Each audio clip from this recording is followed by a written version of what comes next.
Hare Krishna. The practice of yoga includes a very important element of controlling the senses. Yoga Indriya Samyama. The practitioners of mystic yoga, they have a great trouble to curb the senses from the sense objects. But for Bhakti Yoga practitioners, they need not put a special effort to control the senses.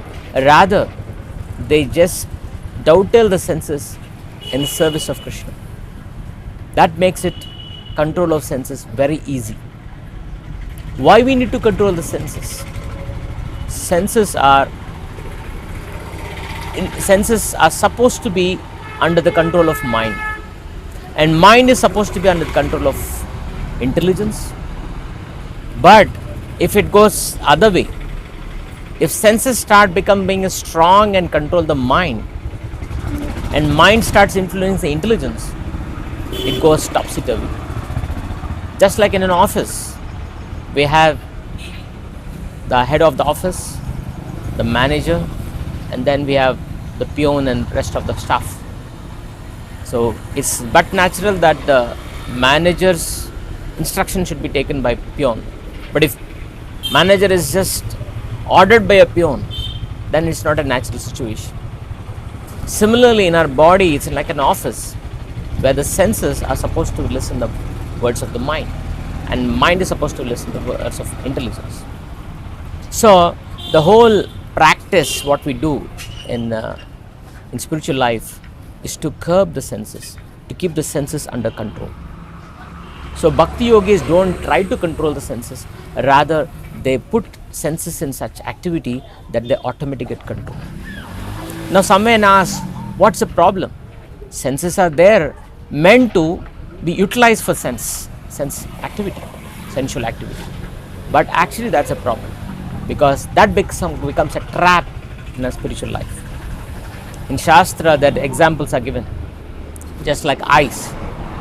The he-elephant gets into a big trap, though it's so strong, well built, but still, because it gets trapped to the skin, she wants to get in touch with she-elephant, and she runs after her and falls in the big ditch and loses whole control.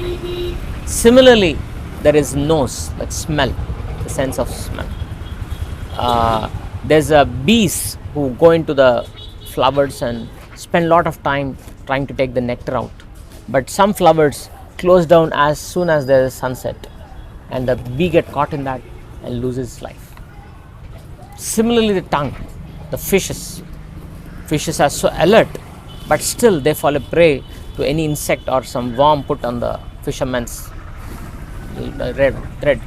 They get caught and they lose their life.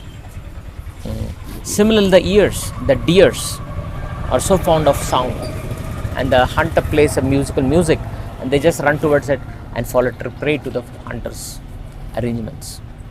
Likewise, eyes, likewise skin. So all these senses are basically to be utilized, but not to fall a prey or a trap to lose our Krishna consciousness. So whole yoga practices that we use all these senses in service of Krishna. Like we use our eyes in seeing the beautiful form of the Lord. We use the ears to hear the beautiful narrations about the Lord. We use our tongue to describe and glorify the Lord. And we use our sense of touch in serving the Lord's lotus feet and devotees. So like that, Ambarish Maharaj is mentioned to be an ideal devotee who used all his senses, not only knowledge gathering senses, but also working senses in Krishna's service. So that's our whole effort or the practice in devotional service. How we can utilize our senses, mind and intelligence in Krishna's service. So we can't do it on our own. We need the guidance of Guru and Shastra to make this effort successful. Hare Krishna.